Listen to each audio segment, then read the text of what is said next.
let's talk about buying a property off-plan, or something I would like to call the off-plan nightmare.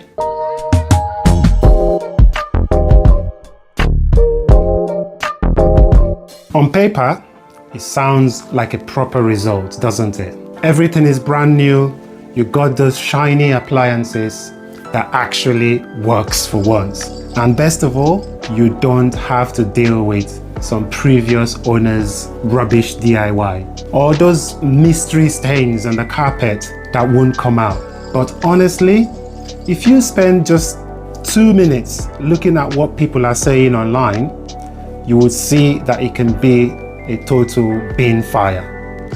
You only need to look at some online forums or just switch on the news, and you will see stories like this, or this, or this, or even stories such as this. Or what do you possibly do when your house is unfinished for over 5 years? That is 2 to 3 times more than the promised build time. Or you suddenly get notified by the developer that there is an issue with the mains water and the electricity. How do you navigate something like that? Or you find yourself in a situation where the new build is going to cost you about £700 monthly on service charge, making the property even unsellable. This one is actually very common, where you're at risk of losing a whole lot of money that you've saved up for because the developers just suddenly disappear. I'm talking about people losing their entire life savings, or developers just vanishing into thin air. It is wild. The thing that gets me though is most of this mess is actually 100% avoidable if you just follow a few basic rules. I'm not slating the whole idea because it can be a cracking way to bag a discount. But if you're not careful, you will lose serious amounts of cash fast. I want to share 3 important rules you must follow if you are thinking of or you're in the process of buying a property off plan. There's one rule in particular that is the biggie. It's basically the difference between a tiny headache or losing your whole deposit before a single brick has even been laid. Rule 1. The 10% or nothing rule. Seriously, never ever put down more than a 10% before the place is actually finished. I don't care how much of a nice bloke the developer seems, or if they're telling you that the flats are selling like hotcakes. I don't even care if the show home looks like something out of a magazine or smell like one of those posh Joe Malone candles. Keep it to 10%. That is the limit. The reason is that usually the only bit protected by the building warranty, if the developer goes bust or the project just stops, is a 10%. You can actually get that money back. But what they don't tell you is that they want 20% or 30% because they are using your money to pay for the build.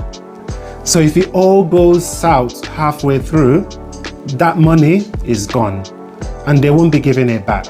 So the only money you can really claim back is the 10%. So if you stick to 10%, you've already avoided most of the horror stories.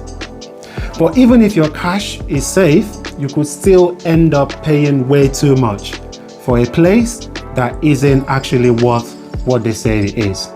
Which takes me to the next rule, and is the oldest trick in the book. Don't fall for the fake discount. This is where people get properly played. A discount isn't just 20k of the asking price. Let's be real. Developers can just make up an asking price out of thin air. They could tell you it's worth £1,000,000 and they give you a 90% discount. But it doesn't mean that you back the bargain, does it? It just means that they've been clever with their marketing. A real discount is when you're paying less than what a similar place in the area actually sold for. Not listed, but sold for. I know it's hard to judge where the site is currently just a mud in the ground. But if you can't prove the value with actual data, it is not a discount. It is just a sales pitch. And if you ever hear stuff like guaranteed rent or you have to use our solicitor, just run. Just run. Because seriously, those are not perks. They are massive red flags. So let's say you've got the right price and your deposit is safe. There is still one last way this can go wrong. And it basically comes down to who is holding the screwdriver. Rule 3. Do your homework on the developer. Because at the end of the day, it is your money on the line. You've got to look at the quality of the build. The fact that it's a big national builder or big regional developer does not equate quality. You only need to check some online forums on some of their previous development to see disgruntled homeowners complaining about small issues like crack popping up or much bigger issues like taking months and months to get someone out to investigate a structural subsidence. So whilst you can get more out of a small regional developers, you would also find that it is more difficult to see what the work of a small developer is like, or if they've even finished a project without going on holidays for 6 months in the middle of it. So before you would ever part of a penny of your hard-earned cash, go full Sherlock Holmes if you need to. Physically look at one of their projects, not just computer drawings. Ask questions online. Go to some of the old projects. Ask the current residents. Are the people already living there happy, or are they fuming on a Facebook group somewhere? A developer's past or current project is basically a crystal ball. It will do you a lot of good to visit the site before putting pen to paper. Anyway, that's the gist of it. If that's a little bit helpful, do me a massive favor. Give the video a like, send it to anyone you know who's currently obsessed with property brochures. I'd love to hear what you think too. Have you ever looked at off-plan? Was it a result or a nightmare? Let me know in the comment section and let's chat about it. Until next time, build wise and invest smart. See you on the next one.